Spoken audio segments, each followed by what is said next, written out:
আলহামদুলিল্লাহ নাহমাদুহু ওয়া নাস্তাঈনুহু ওয়া নাস্তাগফিরুহু ওয়া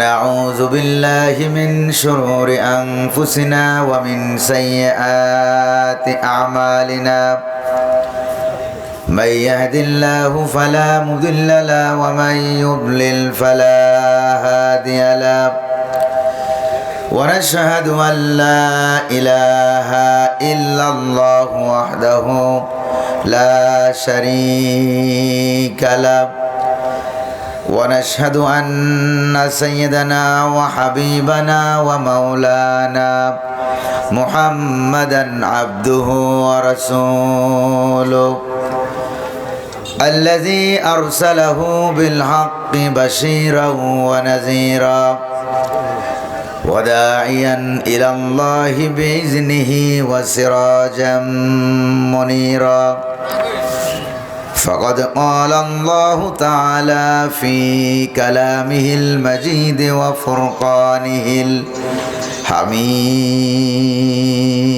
الحميد أعوذ بالله من الشيطان الرجيم بسم الله الرحمن الرحيم كل من عليها فان ويبقى وجه ربك ذو الجلال والإكرام فبأي آلاء ربكما تكذبان وقال تعالى في شأن حبيبه تعظيما وتكريما إن الله وملائكته يصلون على النبي يا أيها الذين آمنوا صلوا عليه وسلموا تسليما اللهم صل على سيدنا وعلى آل سيدنا مولانا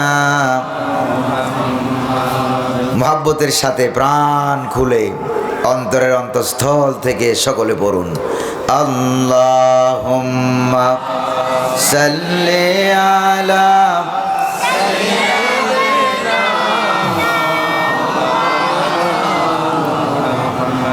ওয়া আলা আলি সাইয়্যিদিনা মাওলানা বলগল উলা বিকামালিহি كشف الدجى بجماله حسنت جميع خصاله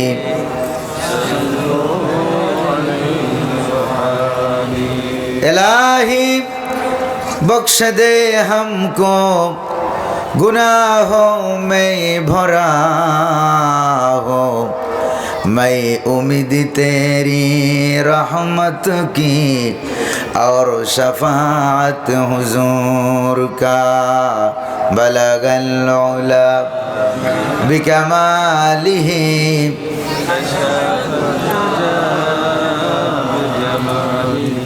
हसनत जमीअ खिसालिही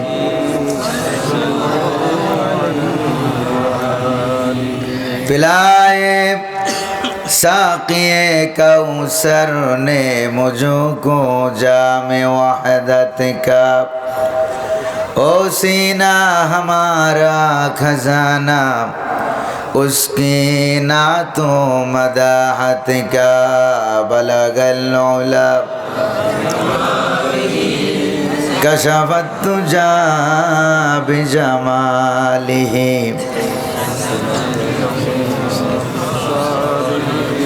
सल्लो अलैहि है।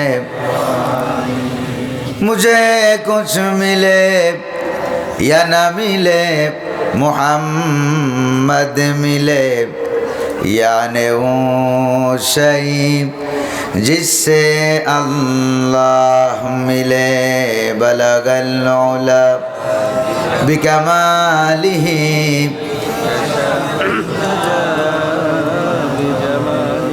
हसनत जमीअ खिसालिही सल्लो अलैहि व आलिहि अल्लाहुम्मा आमीन। रब्बना ज़लमना अनफुसना व इन लम तगफिर लना व तरहमना लनकूनन्ना मिनाल खासिरीन। আল্লাহ তাআলা বাংলাদেশের সুনামধন্য জেলা, কোরআনের পাখির জেলা পিরোজপুর জেলার সদরের গাজীপুর দরবার শরীফের মরহুম পীরে কামেল আলহাজ হযরত মাওলানা হাবিবুর রহমান পীর সাহেব হুজুরের আজকের এই 2 দিন ব্যাপী ইসালে সওয়াব মাহফিলের সমাপনী দিবসে কয়েকবার দরুদ সালাম পড়ে তোমার দরবারে হাত তুলেছি। মেহেরবানি করে দরুদ সালাম টুকুন সোনার মদিনায় নবী পাকের রওজা মুবারকে পৌঁছে দাও। তামাম পৃথিবীর মাটির নিচে যত মুমিন মুমিনাত শুয়ে আছেন সকলের আরওয়ার পরে সওয়াব পৌঁছে দাও।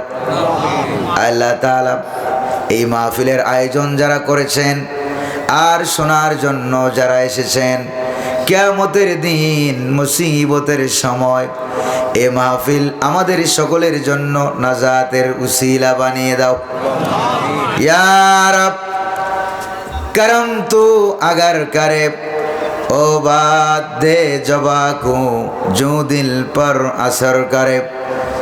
रब्बना तक़ब्बल मिन्ना इन्नका अंतस समीउल अलीम व तुब अलैना इन्नका अंतत तव्वाबुर रहीम।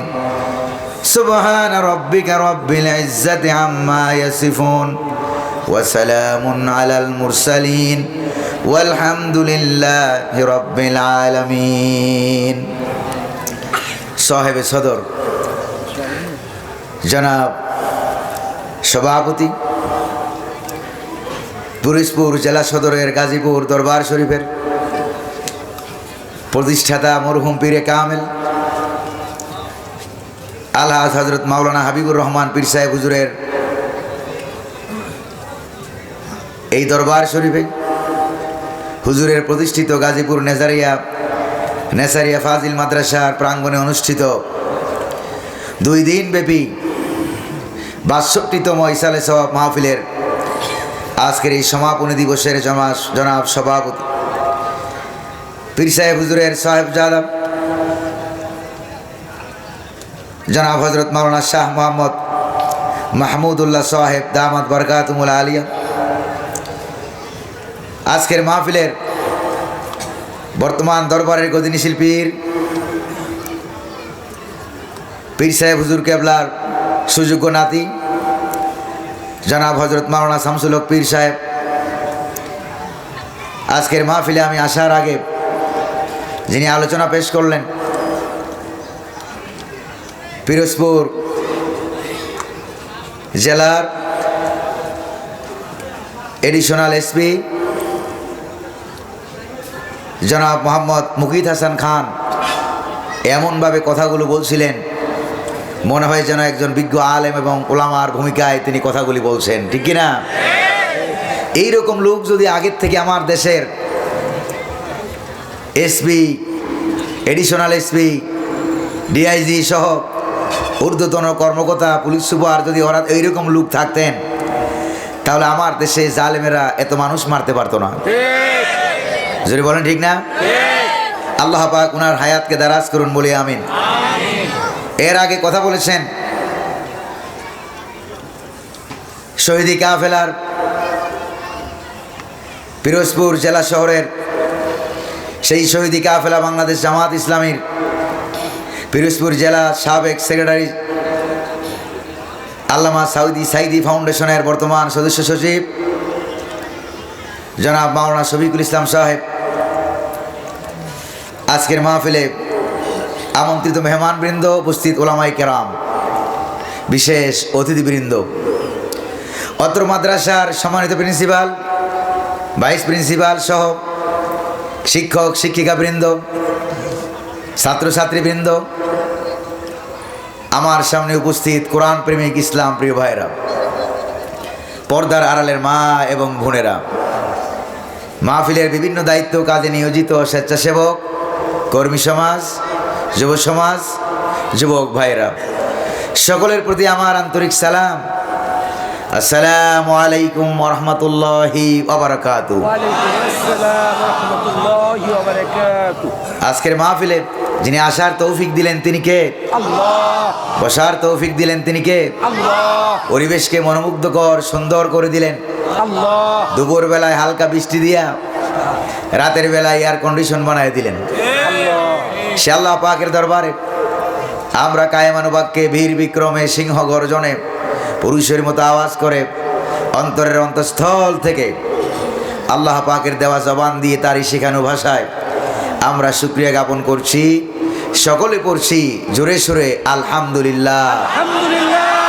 রব্বানা লাকাল হামদ, ربنا لك الحمد হামদান কাসীরান حمدا كثيرا তাইয়িবান طيبا মুবারাকান ফি। مباركا فيه শুকরিয়া আদায় করলাম কার? الله প্রশংসা করলাম কার? তৌফিকটা দিলেন কে? দুরূদ শরীফ পড়লাম কার? তাও আল্লাহর। رسوله না মুহাম্মদুর রাসূলুল্লাহ صلى الله সাল্লাল্লাহু আলাইহি ওয়াসাল্লামের দরবারে আল্লাহ যেন দয়া করে মেহরবানি করে আমাদের দুরূদ সালামকে হাজার হাজার কিলোমিটারের রাস্তা পেরিয়ে হুজুরের রওজা মুবারকে সোনার মদিনার সবুজ গম্বুজের নিচে পৌঁছে দিন। আমরা বলি আমিন, আর জোরে বলি আমিন। প্রিয় ভাইরা আমার, আজকের এই পবিত্র ইসালে সওয়াবের মাহফিলে ও হিজবুল্লাহ সম্মেলনে আমরা কোরআনুল কারীম থেকে সরাসরি কথা বলবো ان شاء الله ইনশাআল্লাহ। ان شاء الله তবে কোরআনুল কারীম থেকে কথা বলার মতো যোগ্য কোনো আলেম, কোনো ব্যক্তিত্ব আমি নই। আপনারা যদি দোয়া করেন আল্লাহ যেন তৌফিক দান করেন, তার এই নগণ্য গোলামকে আল্লাহ যেন আখিরি কালাম, আল্লাহ পাকের কালামে রাব্বানি হাক্কানি সর্বশেষ কিতাব থেকে কিছু কথা বলার তৌফিক যেন এই নগণ্য অযোগ্য গোলামের দান করেন, বলি আমিন। আরে জোরে কর না আমিন। প্রিয় ভাইরা আমার, কোরআনুল কারীমের তাফসীর যারা করেছিলেন ইমাম ইবনে কাসির রহমতুল্লাহ আলাই, ইমাম বাইজাবি রহমতুল্লাহ আলাই, জামাকশরী রহমতুল্লাহ আলাই, ভারতবর্ষে কাজী সানাউল্লাহ পানিপতি রহমতুল্লাহ আলাই, সৈয়দ আবুল আলা মওদুদি রহমতুল্লাহ আলাই, ইমামুল হিন্দ শেখ মাহমুদুল হাসান দেওবন্দি রহমতুল্লাহ আলাই, তারপরে আমাদের বাংলার জমিনে সর্বশেষ যিনি কোরআনুল কারীমের পাখি নামে খ্যাত, পিরোজপুর এলাকার কৃতি সন্তান, সারা বাংলাদেশের গৌরব, মরহুম শহীদ আল্লামা দেলোয়ার হোসেন সাইদি রহমতুল্লাহ আলাই, ওনারা তাফসীর করেছিলেন। জোরে বলেন ঠিক কিনা? কিন্তু দুশ্মনেরা সহ্য করতে পারে নাই, দুশ্মনেরা সইতে পারে নাই, জেলখানায় আটকায় রাখলো অন্যায়ভাবে মিথ্যা সাক্ষী দিয়া 13টা বছর। এরপরে ইন্ডিয়ার রয়ের প্রেসক্রিপশন অনুযায়ী তাকে হত্যা করা হলো, বিষ প্রয়োগ করে দুনিয়া থেকে বিদায় করে দেওয়া হলো। তাই বিদায় করে তোমরা দিয়েছো, তোমরা বাংলার জমিনে থাকতে পারো নাই, পালাইতে বাধ্য হয়েছো। জোরে বলেন ঠিক কিনা? ওই যে কোরআনের পাখি তিনি বলেছিলেন গাছের মাথায় উঠে বেশি লাফালাফি করবা না, ঠিক কিনা? যদি গাছের মাথায় উঠে বেশি লাফালাফি করো তাহলে মূলে আছে 12 কোটি, এই 12 কোটিতে আস্তে করে গাছের গোড়া ধরে নাড়া দেবে, মামুবাড়ি দিল্লি গিয়া পড়বা, বাংলার জমিনে জায়গা হবে না। আপনারা বলেন বাংলার জমিনে জায়গা হয়েছে কি? তিনি তো ইচ্ছা করলে কলকাতার কথা বলতে পারতেন, আসামের কথা বলতে পারতেন, ইউরোপ আমেরিকার কথা, জাপানের কথা বলতে পারতেন, বলেন নাই। যেই জায়গার কথা বলেছেন সেই জায়গায় গিয়া পালাতে বাধ্য হয়েছে। জোরে কোন ঠিক কিনা? প্রিয় ভাইরা আমার, আর মিস কল মারিয়েন না। একবার মিস কল মারলেন 32 নম্বর শেষ, আবার মারবেন 33, 34, 35, 36, 100 পর্যন্ত চলে যাবে। আর মিসকল মারবেন না, অনুশোচনা করেন, তওবা করেন, জাতির পায়ে ধরেন, ক্ষমা চান। দেখেন দুনিয়ায় কি শাস্তি হয়, পরকালে কোন রকম মুক্তি পান। জোরে কোন ঠিক কিনা? আরে জোরে কোন ঠিক না ভাই? প্রিয় ভাইরা আমার, সেই অনুশোচনা তো নাই। কোরআনের পাখি আরো বলেছিলেন, সময় আসবে এমন ইন্দুরের গর্ত পাবা না পালাবার জন্য। জোরে কোন ইন্দুরের গর্ত পাইছে? আপনাদের পিরোজপুর এলাকায় ইন্দুর আছে নাকি নাই? সেই ইঁদুর, আপনারা কি বলেন, ইঁদুর না ইন্দুর? ইন্দুর বলেন। এই ইন্দুরগুলো এত খারাপ না। আমার দেশের ইঁদুর, শূকর, বিড়াল, কুকুর সব ইসলামের পক্ষে। সুবহানাল্লাহ কোন। কারণ বিরাট বড় বড় গর্ত করে তাদেরকে পালাবার জায়গা করে দেয় নাই। যেরকম ঠিক না ভাই? আর ইন্দুর তো ছোটকাল থেকে আপনারা চিনেন। ওই যে শিশুকালে 5-6 বছর, 2 বছর, 2.5 বছরের সময় যখন দাঁত পড়ছিল, দাঁত নিয়ে গেছিলেন কই কোন তো? গেছিলেন কোথায়? ইন্দুরের গাথায় গেলেন, যায় কি বলছিলেন? কি ইন্দুর ভাই না মামা না বাবা, কোনটা বলছিলেন? কোন না? ইন্দুর ভাই, আমার মোটাটা নিয়ে তোমার চিকনটা দাও। আল্লাহকে ওর 14 গোষ্ঠীরে দাঁত দিলাম আমি, আর এখন দাঁত চাই ইন্দুরের কাছে। যেরকম নাউজুবিল্লাহ, যেরকম দাঁত দেওয়ার মালিক কে? ক্ষমতা দেওয়ার মালিক আল্লাহ, সিনাই নেওয়ার মালিক আল্লাহ। তবে কলিজার ভিতরে দুঃখ রয়েই গেল, কোরআনের পাখিকে সর্বশেষ কোরআনের ময়দানে আমরা আর দেখতে পেলাম না। আল্লাহ যেন দয়া করে মেহেরবানি করে জান্নাতের ভিতরে কোরআনের পাখির জবানে কোরআন শোনার তৌফিক আমাদেরকে দান করুন বলে আমিন। আর জোরে বলে আমিন। প্রিয় ভাইরা আমার, বিতাড়িত মরদুদ শয়তানের ওয়াসওয়াসা থেকে পানা আছে। আমরা মহাগ্রন্থ পবিত্র কোরআনুল কারীম থেকেই আমরা ডাইরেক্ট আলোচনা শুনতে চাই। আল্লাহ যেন তৌফিক দান করেন বলে আমিন। আপনারা শুনতে রাজি আছেন নাকি নাই? কারণ বিগত 16 বছর 17 বছরে আমরা কোরআনুল কারীম থেকে ডাইরেক্ট কথা বলতে পারি নাই। কোরআনের মাহফিলে আমরা যাইতে পারি নাই। যেখানেই কোরআনের মাহফিল, তাফসির মাহফিল শুনলেই বাধা। জোরে বলেন ঠিক না? এভাবে বাধা দেওয়া হতো। এখন আর বাধা টাধা আছে নাকি? যেরকম কোরআনুল কারীমকে নিষিদ্ধ করে রাখা হয়েছে, উলামায়ে কেরামদেরকে জেলখানায় ঢুকায় রাখা হয়েছিল। এই জন্য কালের আবর্তনে আল্লাহ পাক তাদেরকে বাংলার জমিন থেকে নিষিদ্ধ করে দিয়েছেন। তাহলে বোঝা গেল আল্লাহ আছেন নাকি নাই? বিচার কি হবে না? পরকাল কি হবে না? অবশ্যই হবে। 16 আনা বিচার করবেন। যেরকম ঠিক না? আর কোথাও কোথাও মাহফিল হলো, সেখানে আমরা যেতাম, রেস্ট্রিক্টেড করে দেওয়া হতো, এটা বলা যাবে, ওইটা বলা যাবে না। 2016 সালে আমি পিরোজপুর পুলিশ লাইন স্কুল মাঠে আমি বয়ান করার জন্য আসছিলাম। তখন কোরআনের পাখি ছিল জেলখানায়। তখন তারা আমাকে একটা ছোট্ট কাগজে একটা চিরকুট ধরিয়ে দিয়েছিল। সেখানে তারা লিখেছিল যে মাওলানা দেলোয়ার হোসেন সাইদি, কি জানি তারা লিখেছিল যে দেলোয়ার হোসেন সাইদি সাহেবের নাম এই মাহফিলে নেওয়া যাবে না। যেরকম নাউজুবিল্লাহ, এই পিরোজপুর থেকে আমাকে লিখে দেওয়া হয়েছিল। গত বছরও এই ময়দানে আমি এসেছিলাম, পুলিশ লাইন হাই স্কুল মাঠে গত বছর আমি এসেছিলাম। তারা কোরআনের পাখির নাম আমাকে নিতে দেয় নাই, কারণ জালেমেরা ছিল ক্ষমতায়। জোরে বলেন ঠিক কিনা? তো যেখানে তোমরা কোরআনের পাখির নাম নিতে দেও নাই, সেখানে আল্লাহ পাক এমন এক অবস্থা করে দিয়েছেন, তোমাদের নাম গন্ধ বাংলার জমিন থেকে বিদায় করে দিয়েছেন। কোরআনের পাখির নাম আছে নাকি নাই? ছিল নাকি ছিল না? ভবিষ্যতে থাকবে কিনা? প্রিয় ভাইরা আমার, যেখানে কোরআনুল কারীম থেকে আমরা ডাইরেক্ট কথা বলার চেষ্টা করতাম, সেখানে তারা আমাদেরকে বাধা দিত, দৌড়ানি দিত। আমরা খাইতাম দৌড়ানি, ওরা খাইতো বিরিয়ানি। যেরকম ঠিক না? আর এখন কালের আবর্তনে আল্লাহ পাক আমাদেরকে বিরিয়ানি খাওয়ায়, ওদেরকে দৌড়ানি খাওয়ায়। এমন দৌড়ানি, এক দৌড়ানিতে বর্ডার পাস হইয়া দিল্লি গিয়া পালাইছে। যেরকম ঠিক না ভাই? তাহলে সকল ক্ষমতার মালিক যিনি, তিনি কে? সন্দেহ আছে কোনো? প্রিয় ভাইরা আমার, অল্প কথা বলবো, আপনাদের কষ্ট টষ্ট হবে না তো? আল্লাহ যেন তৌফিক দান করেন বলি আমিন। আজকেও আসার সময় কোরআনের পাখির কবরের কাছে গিয়ে মসজিদের ভিতর দিয়ে, মসজিদের বাইরে দিয়ে একটু দূরে মনে হয় আমার কাছে।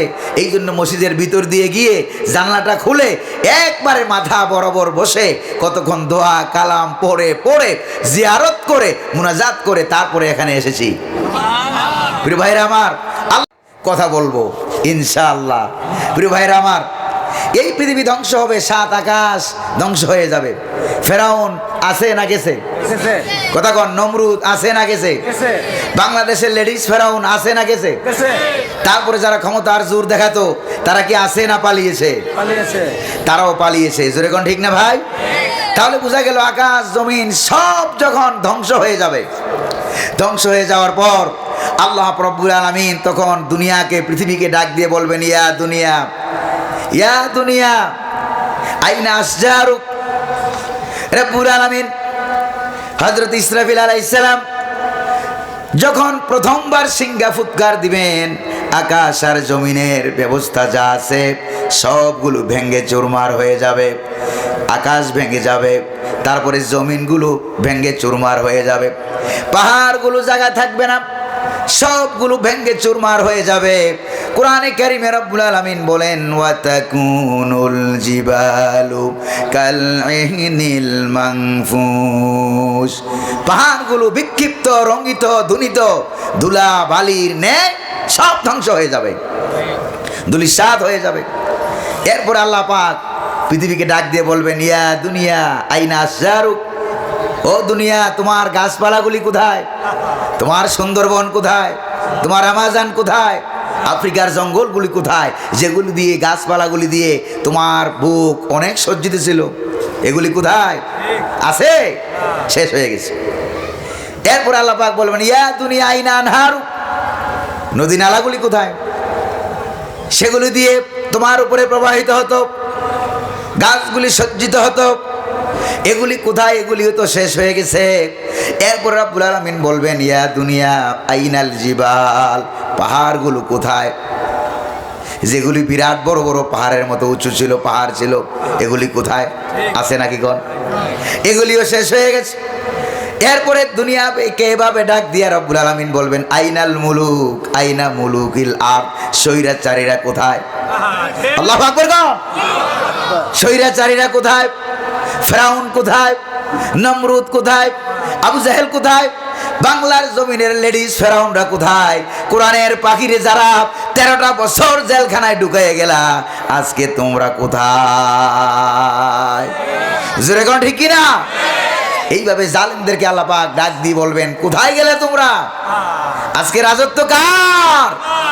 দুনিয়াকে এভাবে ডাক দিয়া এরপরে রব্বুল আলামিন বলবেন, লিমানিল মুলকুল ইয়াউম লিল্লাহিল ওয়াহিদিল কাহ্হার। আজকের রাজত্ব কার? জোরে কোন, আজকের রাজত্ব কার?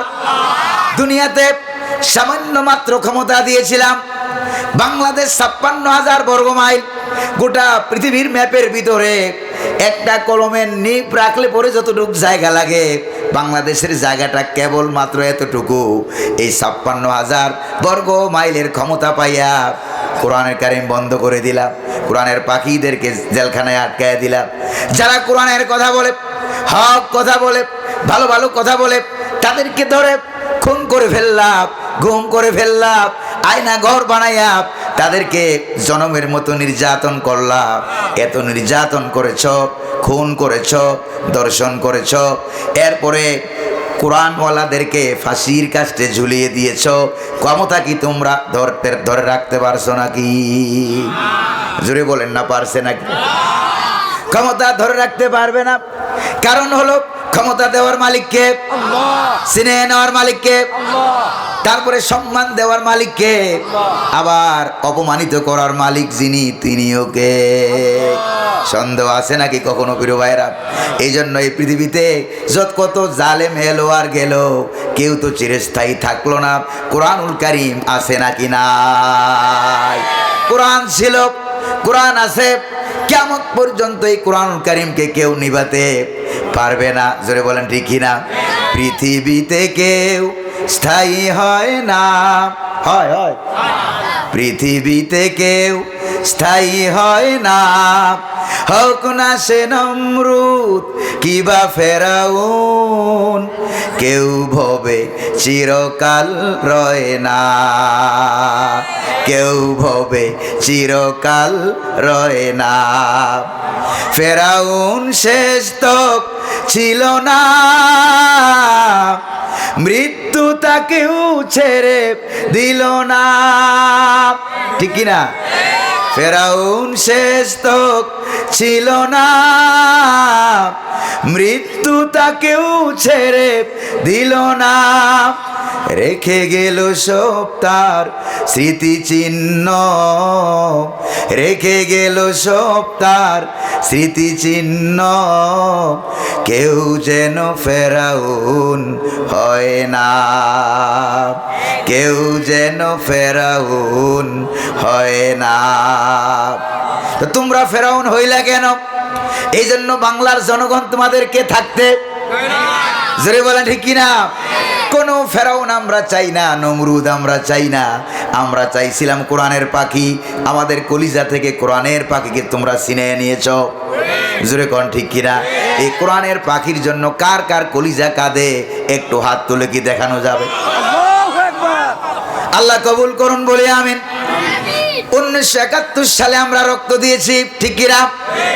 2024 সালে রক্ত সমুদ্রের বন্যায় তারা কি হয়েছে? দেশ ছেড়ে পালাতে বাধ্য হয়েছে। বাংলার পার্লামেন্টে কোরআনুল কারিমকে নেওয়ার জন্য প্রয়োজনে আবার রক্ত দেব। আপনাদের এই এলাকার পাশে নদী আছে নাকি নাই? নদীটার নাম কি? কচা নদী। প্রয়োজনে কচা নদী, পদ্মা, মেঘনা, যমুনার পানি, বঙ্গোপসাগরের ঢেউ, তরঙ্গমালা রক্ত আবা হয়ে যাবে, রক্তে রঞ্জিত হয়ে যাবে, লালে লাল হয়ে যাবে। এরপরে আমরা বাংলার পার্লামেন্টে কোরআনুল কারিমকে নিতে চাই। প্রয়োজনে কারা কারা রক্ত দিতে রাজি আছেন? শুধু তারাই একটু হাত তুলে স্লোগান দিয়ে আল্লাহকে দেখা। নারায়ে তাকবীর। আল কোরআনের আলো, আল হাদিসের আলো। প্রিয় ভাইরা আমার, সব তো ধ্বংস হবে। রব্বুল আলামিন কেবলমাত্র তিনি বাকি থাকবেন, জালেমদেরকে দেখাই দিবেন জালেমরা গেল কই। জোরে বলেন ঠিক কিনা? জালেমরা গেল কই? প্রিয় ভাইরা আমার, আল্লাহ পাক তিনি শুধু থাকবেন, আর এমন 10টা জিনিস আছে এগুলিও থাকবে। জোরে কোন সুবহানাল্লাহ। তার ভিতরে 1 নম্বরে হলো রূহ। 1 নম্বরে কি? রূহ। এই রূহটাও তো থাকবে। কিয়ামতের সময় কোনো রূহ কিন্তু মারা যায় না, মানুষ মারা যায়, রূহটা আলাদা হয়ে যায়। কিয়ামতের সময় আমরা বলেছি 7 আকাশ ধ্বংস হবে, কিন্তু বর্তমান পৃথিবীর বিজ্ঞানীরা এখনো কি আকাশ আবিষ্কার করতে পারছে নাকি? যখন পারছে না, বিজ্ঞান এত দূরে যাবে কেমনে? কারণ পৃথিবীর জমিন থেকে আকাশের দূরত্ব হলো 500 বছরের রাস্তা। যেরকম কত বছর? 500 বছরের রাস্তা। এক আকাশ থেকে আরেক আকাশের দূরত্ব কত? 500 বছরের রাস্তা। বিজ্ঞানীরা আমেরিকা আবিষ্কার করতে পেরেছে, মোবাইল ফোন আবিষ্কার করতে পেরেছে, মাইক্রোফোন আবিষ্কার করতে পেরেছে, কিন্তু তারা আসমান এখনো আবিষ্কার করতে পারে নাই। এবার আপনারা কোন তো আসমান আছে নাকি নাই? এই কোরআনে আসমানের কথা আছে নাকি নাই? রব্বুল আলামিন বলেন, ইন্না যায়্যানাস সামাআদ দুনিয়া বিজিনাতিনিল কাওয়াকিব। এই দুনিয়ার আকাশখানিকে তারকা প্রদীপ দিয়া সাজাইয়া রেখেছি মনের মতো, দেখো তোমরা তাকাইয়া। আসমান আছে নাকি নাই? তারকা আছে নাকি নাই? গ্যালাক্সি, সোলার সিস্টেম, চাঁদ, সূরজ, গ্রহ, তারা, নক্ষত্র, গ্রহ, নক্ষত্র, গ্রহাণুপুঞ্জ, galaxy, Milky Way, solar system আছে নাকি নাই? কার কথা এটা? আল্লাহ। আকাশ কি একটা না 7টা? আরে বিজ্ঞানীরা তো একটাই আবিষ্কার করতে পারে নাই, আর আল্লাহ তো 7টার কথা বলছে। সুবহানাল্লাহ কোন? আল্লাযী খালাকা সাবআ সামাওয়াতিন তিবাকা মা তারা ফি খালকির রহমানি মিন তাফাউত ফারজি'ল বাসারা হাল তারা মিন ফুতুর। সুবহানাল্লাহ। স্রষ্টা তিনি সপ্ত আকাশ রচিলেন থরে থরে, কোনো ত্রুটি হেরিবে না তার, পূর্ণ সৃজন পরে চাও তুমি তার সৃষ্টি পানে, দেখো কিছু ভুল চোখ, ফিরাও তোমার নয়ন খানি, ফিরাও তোমার মুখ, অক্ষমহীন দৃষ্টি তোমার সৃষ্টিতে পাবে ফাঁকি, ফিরাও তোমার নয়ন খানি, ফিরাও তোমার কাঙ্গাল আখি। আল্লাহ পাক বলছেন আকাশ কয়টা? জুরি বলেন না, আসমান কয়টা? সাতটা। সাতটা। এই আকাশটাও ধ্বংস হয়ে যাবে, জমিন ধ্বংস হয়ে যাবে, পাহাড় পর্বত ধ্বংস হয়ে যাবে, রুহটা ধ্বংস হবে না। কারণ রুহ সম্পর্কে কোনো তথ্য বিজ্ঞান আমাদেরকে দিতে পারছে না। কিছু রেকর্ড না। বিজ্ঞানীরা রক্ত ব্লাড টেস্ট করে তারা করোনা ভাইরাস ধরতে পারে, যেরকম ঠিক কিনা, ঠিক। ক্যান্সার আছে নাকি নাই সেটাও ধরতে পারে। তারপরে বিভিন্ন জিনিস টেস্ট টুস করিয়া বিভিন্ন রোগ টুক ধরতে পারে। তারপরে আবার অনেক রোগ আছে, অনেক ভাইরাস ব্যাকটেরিয়া এগুলি আছে, বিজ্ঞান এগুলি ধরতে পারে না। আছে কিনা কোন? আছে। এবার বিজ্ঞান রুহু কি ধরতে পারছে? যেরকম বিজ্ঞানের টেস্টে রুহু ধরা পড়ছে কি? এই জন্য বিজ্ঞান এই পর্যন্ত রুহু আবিষ্কার করতে পারে না। পারে নাই, প্রিয় ভাইরা আমার। কিন্তু কোরআন কারিমে রুহু সম্পর্কে তথ্য আছে নাকি নাই কন্ত? হুজুরের কাছে প্রশ্ন করা হলো, নবীজিকে জিজ্ঞেস করা হলো, ওয়ায়াসআলুনাকা আনির রূহ কুলির রূহু মিন আমরি রাব্বি। হুজুরকে প্রশ্ন করা হলো, হুজুর রূহ কাকে বলে? রূহের ডেফিনেশন কি, তার সংজ্ঞা কি, আপনি আমাদেরকে বলে দেন। নবীজি জবাব দিয়ে দিলেন, রাব্বুল আলামিন বলেন, হাবিব আপনি জবাব দিয়ে দেন, রূহটা হলো আমার রবের একটা আদেশ মাত্র। সুবহানাল্লাহ। আদেশ মাত্র মানে কি? এই আদেশটা হলো আমার রবের আদেশ দ্বারা তৈরি একটা জিনিস। প্রিয় ভাইরা আমার, এই আদেশের ব্যাখ্যা আল্লাহ পাক সূরা ইয়াসিনে আবার সুন্দর করে দিয়েছেন। জোরে কোন সুবহানাল্লাহ। সূরা ইয়াসিনের সর্বশেষ আয়াতের দিকে খেয়াল করেন, আল্লাহর আদেশ কাকে বলে? রব্বুল আলামিন সূরা ইয়াসিনে বলেন, ইন্নামা আমরুহু ইযা আরাদা শাইআন আইয়াকুলা লাহু কুন ফায়াকুন। আল্লাহ পাক তিনি যখন কোনো কিছু সৃষ্টি করার এরাদা করেন, ইচ্ছা পোষণ যখন তিনি করেন, তখন তিনি বলেন হও, আর হওয়া মাত্র ওই জিনিসটা এমনিতেই হয়ে যায়। আল্লাহু আকবার কোন? আল্লাহু আকবার। তাহলে বোঝা গেল রূহ একটা বস্তু, একটা জিনিস, যেটা বিজ্ঞান এই রূহ সম্পর্কে আবিষ্কার করতে গেলে বিজ্ঞান নিজেই অজ্ঞান হয়ে যায়, কোনো তথ্য দিতে পারে না। তবে রূহকে স্বীকার করতে বিজ্ঞানীরা বাধ্য হয়েছেন, অস্বীকার করতে পারে না। যদি অস্বীকার করে কোনো মেডিকেল সায়েন্টিস্ট, বড় বড় ডাক্তার আমার দেশে আছে নাকি নাই?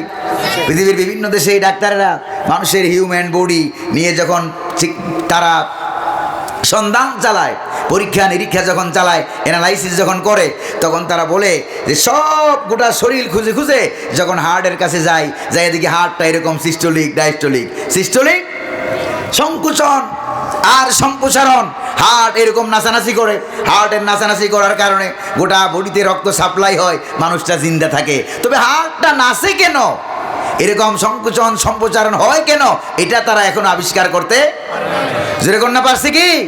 ওটা হুকুম কার? যেরকম না হুকুম কার? তাহলে বোঝা গেল এমন একটা বস্তু আছে যেটার কারণে মানুষটা জিন্দা থাকে। যেরকম ঠিক না ভাই? এবার এই রুহকে তারা কি করতে পারে না, আবিষ্কারও করতে পারে না, আবার অস্বীকারও করতে পারে না। জোরে কোন সুবহানাল্লাহ।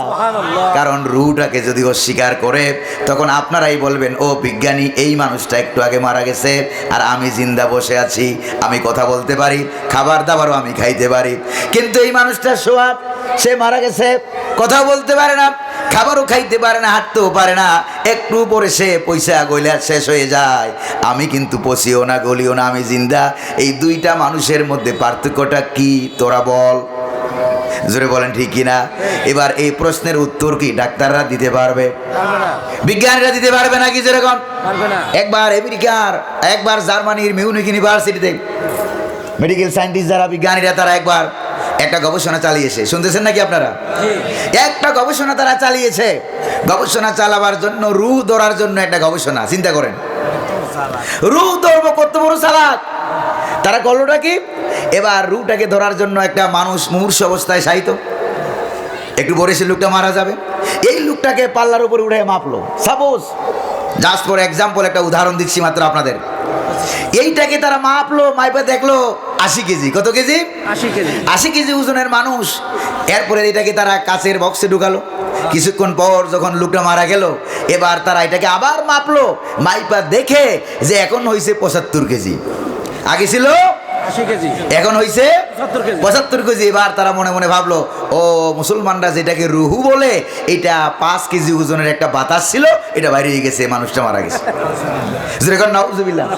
এরপরে আরেকজন বিজ্ঞানী এলেন, এসে বললেন বিজ্ঞানের কোনো থিওরি সর্বোত্তম থিওরি নয়, চূড়ান্ত কোনো থিওরি নয়, কাজেই আরেকটা আইনে আবার যাচাই বাছাই করো। আরেকটা মানুষ মাপা হলো, মাপার পর তাকে যখন মুমূর্ষ অবস্থায় মাপা হলো 80 কেজি। এরপরে যখন তাকে কাচের বক্সের ভিতরে ঢুকানো হলো, ঢুকানোর পর কিছুক্ষণ পর যখন লোকটা মারা গেল, মারা যাওয়ার পর আবার যখন তাকে মাপা হলো, মাইপা দেখে এবার হয়েছে 85 কেজি। কত কেজি? 85 কেজি। আগেরটা কমে গেল 5 কেজি, পরেরটা 5 কেজি বেড়ে গেল। এবার তারা বলল এটা নিয়ে খামোখা গবেষণা করে কোনো লাভ নাই, কারণ আমাদের বিজ্ঞানে এমন কোনো যন্ত্র নাই যেটাকে আবিষ্কার করতে পারে। জোরে কোন সুবহানাল্লাহ। কাজেই এটার মালিককে জোরে বলেন না, মালিককে। সক্রেটিস বলেন, এরিস্টটল বলেন, প্লেটো বলেন, তারা কিন্তু এটা নিয়ে গবেষণা করার পর সর্বশেষ তারা বলতে বাধ্য হয়েছে, তারা ছিল বিশ্ববিখ্যাত বড় বড় দার্শনিক, তারা গবেষণা করার পর বলতে বাধ্য হয়েছে, কি বলতে বাধ্য হয়েছে, যে প্রকৃতির অন্তরালে আরেকটা শক্তি আছে, সেই শক্তিটার নাম তারা তাদের ভাষায় দিয়েছে মেটাফিজিক্স। জোরে কন্যা নাম কি? মেটাফিজিক্স। ইংরেজিতে বলা হয় মেটাফিজিক্স, আর আরবিতে বলা হয় মা ওরা ইত্তবিয়া। আল আজহার বিশ্ববিদ্যালয়ে যখন আমরা লেখাপড়া করি, সেখানে ফালসাফা নামক কিতাবের ভিতরে আমরা এটা পড়েছি। আর আর বাংলা ভাষায় এটাকে বলা হয় প্রকৃতির অন্তরালে লুকায়িত শক্তি, যেই শক্তির কারণে গোটা দুনিয়া টিকে আছে। আল্লাহু আকবার বলেন, আরো জোরে কোন আল্লাহু আকবার। এই শক্তি আছে নাকি নাই? এই শক্তি কি ঘুমায় থাকে? জোরে কোন, এবার চিল্লে কোন না, এই শক্তির নাম কি? আল্লাহ। আরো জোরে কোন, এই শক্তির নাম কি? আল্লাহ। আল্লাহ সুবহানাহু ওয়া তাআলা। এটা বড় মারাত্মক শক্তি। আল্লাহু আকবার কোন। যেই শক্তির কারণে আমরা বেঁচে আছি, যেটার কারণে আমরা মারা যাই, এটা এই রুহটা হুকুম মানে কার? আল্লাহ। গোলামি করে কার? আল্লাহ। ভাইয়ের আমার, রুহের অস্তিত্ব আছে নাকি নাই? মানুষ কিন্তু শেষ হয়ে যাবে, কিয়ামতের সময় বডি ধ্বংস হয়ে যাবে, কিন্তু রুহটা ধ্বংস হবে না। এই রুহের একখান জগৎ আছে ভাই, এই রুহের জগৎটা 7 আকাশের উপরে। জোরে কন্যা কোথায়? 7 আকাশের উপরে। আর জোরে কন্যা কোথায়? 7 আকাশের উপরে রুহের একটা আলাদা জগৎ আছে। এই জগতের নাম হলো আলামুল আরওয়াহ, অর্থাৎ রুহের জগৎ। সুবহানাল্লাহ কোন। সুবহানাল্লাহ। আমরা তো 7 আকাশের উপরে রুহের জগতে আমরা ছিলাম নাকি ছিলাম না? কোন তো দেখি বুদ্ধি কইরা ছিলাম। কারা কারা ছিলেন একটু হাত তুলে দেখান তো। সবাই তো ছিলাম 7 আকাশের উপরে আলামে আরওয়াহ, রুহের জগতে আমরা ছিলাম। আল্লাহর নবী সেই রুহের জগৎ সম্পর্কে কি বলেন দেখেন। ক্বালান নবী সাল্লাল্লাহু আলাইহি ওয়াসাল্লাম, আল্লাহর নবীজি বলেন, আল আরওয়াহু জুনুদুন মুজান্নাদা ইজা তারাফা ইতালাফা ওয়া ইজা তানাকারা তাবাদা। রুহগুলি হলো রুহের জগতে রুহের জাক, এক একটা জাক, জাকের ভিতরে অনেকগুলো রুহ থাকে। জোরে কোন সুবহানাল্লাহ। রুহের জগতের ভিতরে যার সাথে যার মহব্বত, যার সাথে যার পরিচয়, এটা দুনিয়াতে ওই ব্যক্তির সাথেই তার পরিচয় হয়ে যাবে। সুবহানাল্লাহ। আর রুহের জগতে যার সাথে যার শত্রুতা, কার সাক্ষাৎ হয় নাই, এই দুনিয়ার জীবনেও ওই ব্যক্তির সাথে কারো সাক্ষাৎ হবে না। সাক্ষাৎ আমার মনে হয় রুহের জগতে এরকম একটা মাহফিল সাক্ষাৎ হয়েছিল, যেরকম ঠিক কিনা? আর নাইলে আমরা আজকের এই মাহফিলে সাক্ষাৎ হইতো। এটাকে বলা হয় রুহের জগতের মাহফিল। সুবহানাল্লাহ।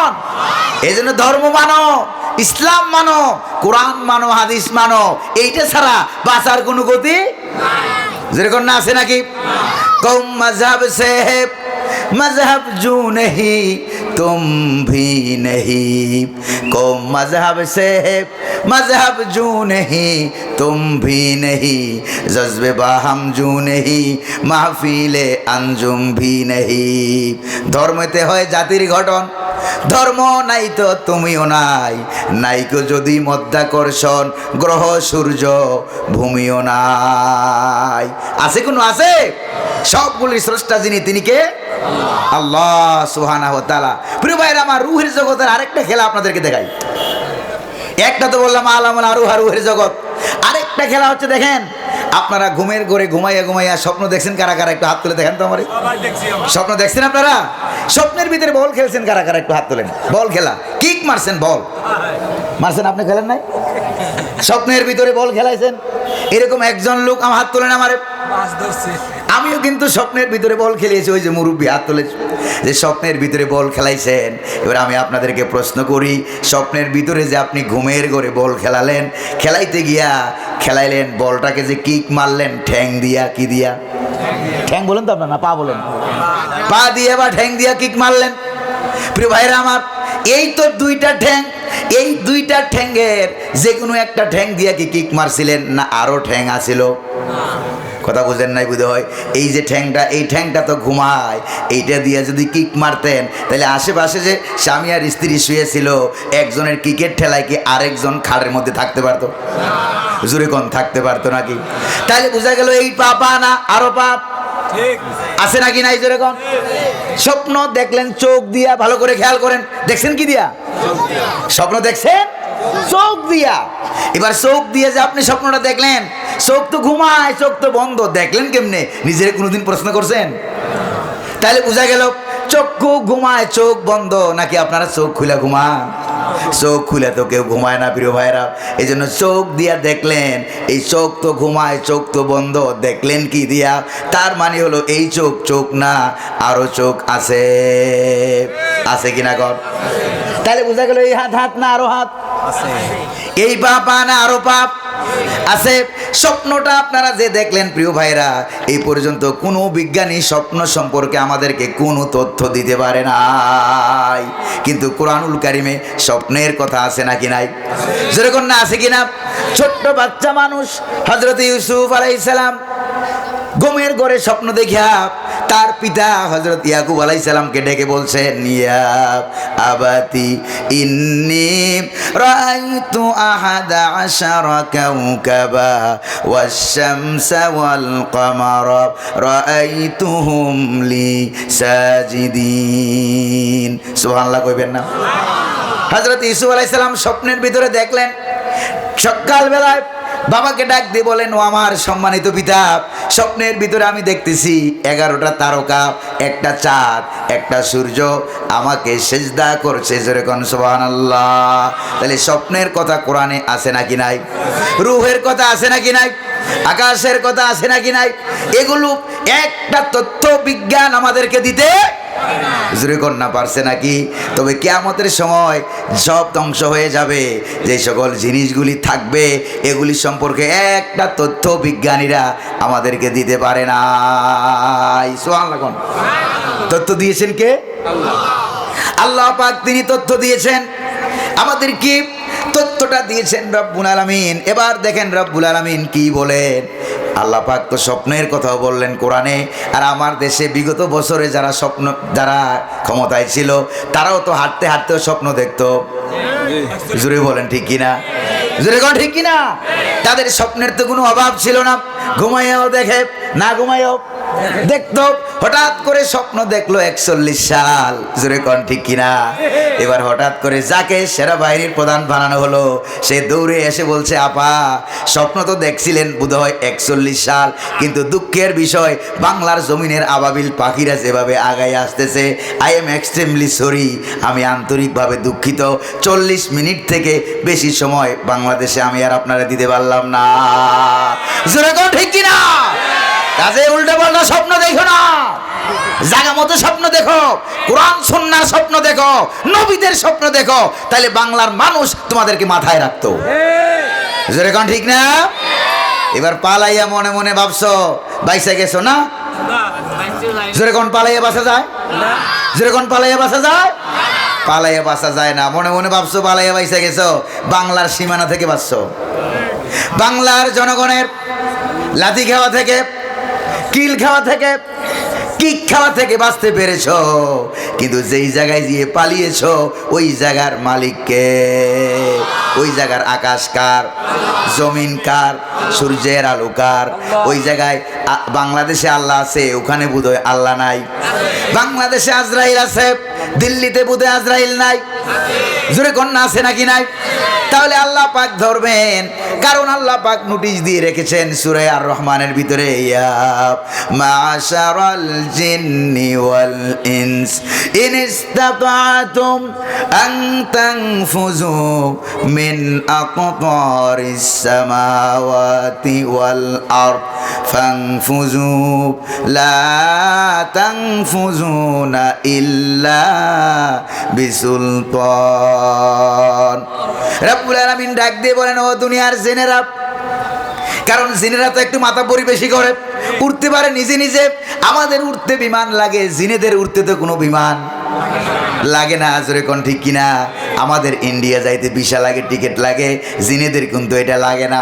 আমাদের হজ করতে ভিসা লাগে, টিকিট লাগে, বিমান টিকিট লাগে, পাসপোর্ট লাগে, জিনেদের তো কোনো এটা লাগে না। এই জন্য জিনেদের আলাদা একটু হুটানি আছে নাকি নাই? জোরে কোন না আছে নাকি নাই? আল্লাহ পাক কি বলেন দেখেন, ও দুনিয়ার সব জায়গায় বললেন ও দুনিয়ার মানুষেরা, কিন্তু এই জায়গায় আল্লাহ পাক বলেন ও দুনিয়ার জিনেরা।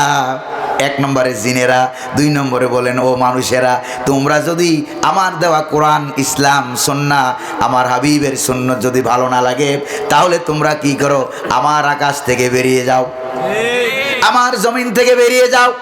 সব জায়গায় আব্বার নাম, ঠিক কিনা? সব জায়গায় যে আব্বা আব্বা করো, আব্বার মূর্তি বানাইলা, সব জায়গায় জাতির পিতা হিসেবে জাতির উপরে চাপাইয়া দিলা। জোরে কোন ঠিক কিনা? কোরআনের পাখি কত সুন্দর একটা উদাহরণ দিতেন, বলে বলাবো নাকি? শুনবেন নাকি শুনবেন না? ইউরোপ আমেরিকা থেকে পর্যটক একটা আসছে বাংলাদেশে, বেচারা ইংলিশম্যান, ইংরেজি ভাষায় কথা কয়। ইউরোপ থেকে আসছে বাংলাদেশে, সোনার বাংলাদেশ না জানি কিরকম এটা দেখবে। কোরআনের পাখি এটা বলতেন। এরপরে সে বাংলাদেশ ঘুরে টুরে দেখিয়া কয়, তোমাদের দেশে নাকি বিরাট বড় একটা সেতু আছে। বিরাট বড় সেতু, তখনও কিন্তু পদ্মা সেতু হয় নাই। তোমার দেশে নাকি একটা সেতু আছে, চলো এই সেতুটারে দেখবো। কয়েছে, স্যার মোস্ট ওয়েলকাম, চলেন। কেমনে যাবেন বলেন? আপনার সেতুটা একটু দেখাই নিয়ে আস। এই সেতু দেখিয়া বেচারা ঘুরে গেরিয়া কয় যে, তোমার দেশের সেতু এত সুন্দর, তোমার দেশের এই সেতু এত বিরাট লম্বা, আচ্ছা তোমরাই বলো তোমার দেশের এই সেতুর নাম কি গো? কই যে, স্যার আমার দেশের এই সেতুর নাম হলো বঙ্গবন্ধু সেতু। যেরকম নাম কি? এই সেতুর নাম হলো বঙ্গবন্ধু সেতু। এরপরে কয়, খুব দারুণ নাম, যেরকম কামটাও সেরকম। এটা দেখে দেখে বেচারা ঢাকা শহরে আবার ঢুকতেছে। ঢুকতে ঢুকতে সন্ধ্যা হয়ে গেল। সন্ধ্যা হয়ে গেল, এদিকে দেখে বিরাট বড় বড় লাইট, পেপু ভেপু আওয়াজ, ছেলেরা মিছিল করতেছে, একটু বড় পরে জিগার মারে ওঠে, আওয়াজ হয়, গ্যালারি আওয়াজ শোনা যায়। বলছে যে, ভাই ওইটা কি? কই যে, ওইটার নাম হলো স্টেডিয়াম। ওইটার নাম কি? ওইটা স্টেডিয়াম। আচ্ছা এত সুন্দর একটা স্টেডিয়াম তোমার দেশে, এই স্টেডিয়ামের নাম কি? কই যে, স্যার এই স্টেডিয়ামের নাম হলো বঙ্গবন্ধু স্টেডিয়াম। নাম কি? বঙ্গবন্ধু স্টেডিয়াম। বেশ ভালো কথা। এই স্টেডিয়ামে এত মানুষ কেন হচ্ছেটা কি? কই যে, এখানে খেলাধুলা হচ্ছে, টুর্নামেন্ট হচ্ছে। আচ্ছা এই টুর্নামেন্টের নাম কি? কই টুর্নামেন্টের নাম হলো বঙ্গবন্ধু গোল্ড কাপ টুর্নামেন্ট। বেশ ভালো কথা। তোমার দেশের খেলাটা না জানি কেমন, আমার দেখার কোনো অনুমতি আছে কিনা?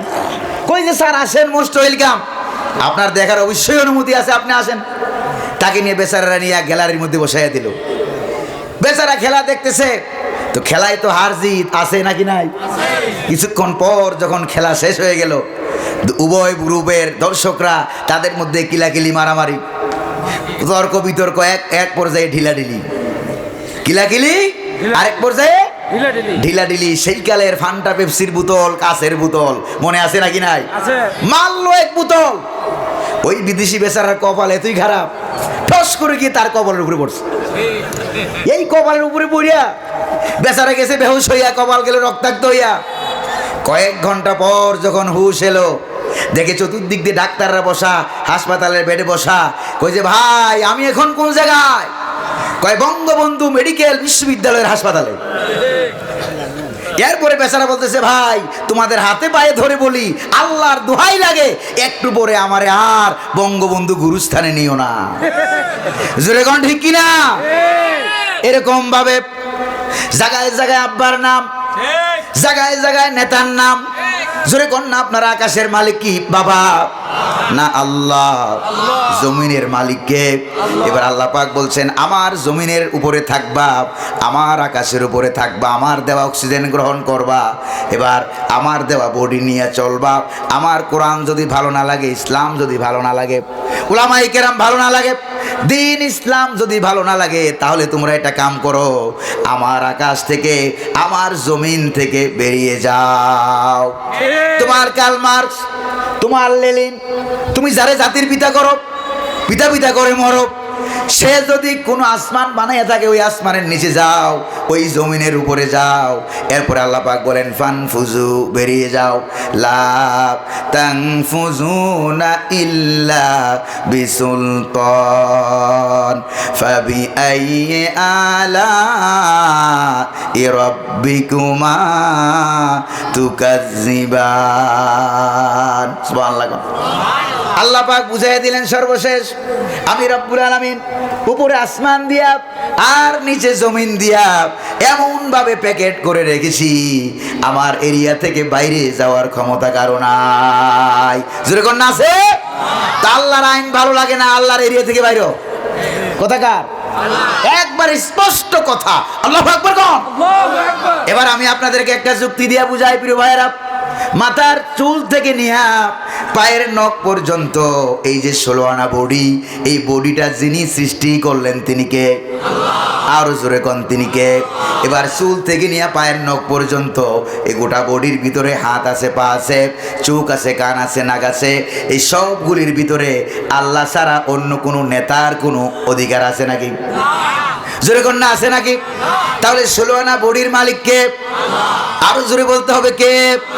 তাহলে 16 আনা গোলামি করতে হবে কার? 16 আনা আইন মানতে হবে কার?